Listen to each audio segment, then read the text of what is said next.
The group, which started operations in 1910 with its business in steel and steel trading. And it was a family business then, and it still is a family business, and currently owned jointly by my sister Preeti, my brother Karan, and myself. Our current operations are in shipping, in real estate and logistics and warehousing, and hospitality is of course a significant part of our business. The hospitality business started in 1967 with its first property in Kolkata on Park Street, and that's where the brand gets its name from, and it's a very iconic hotel, and I'm sure that in your travels to Calcutta you must have come across and definitely stayed in the property. We were followed by a hotel in Visakhapatnam in 1968, and that was Andhra Pradesh's first five-star hotel, and a hotel in 1987-88 in New Delhi. So I joined the business in 1988 and was given this portfolio of properties to run. I had no hospitality training or background. I was of course part of a business family and maybe imbibed something through that.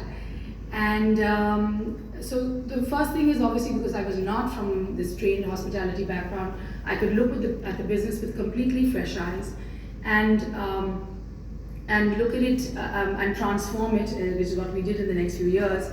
But I was also very clear that I wanted to use contemporary Indian culture to differentiate the hotel. And by that I meant that I want to use art, design, culture, fashion, food and nightlife to build these hotels and to make them happening hotels in each of the cities they are.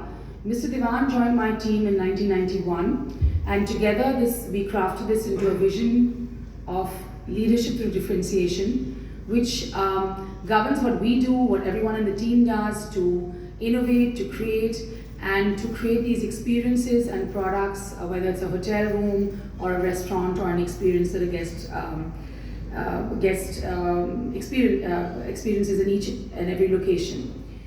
So building on this strength, by the end of the 1990s, as a family we decided that this is a business that we enjoy and we really believe in the long-term potential of hospitality. And of course the 90s were very different to what we see as hospitality today. So we took a decision to expand into hospitality in India, and we acquired two properties, one in Bangalore and one in Chennai.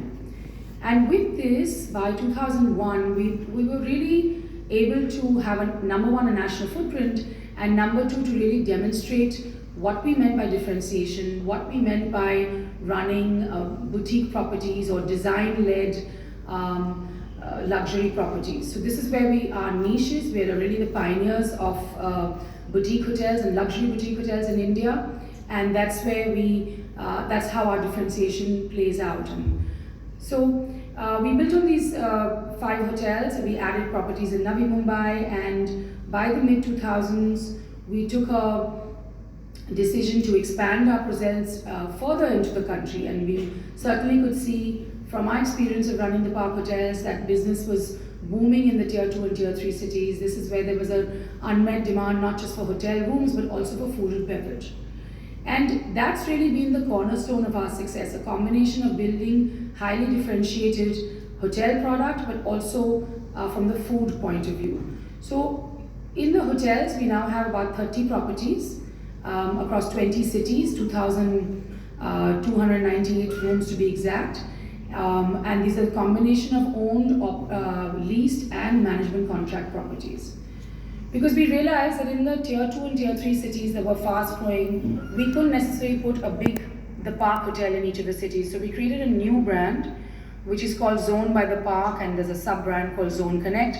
And these are really have the essence of the design of the Park Hotels. It has a complete understanding of the Indian customer, which is that we know that Indian customers, as I said, want a good food and beverage outlet even if they're in a tier 2 and tier 3 cities. So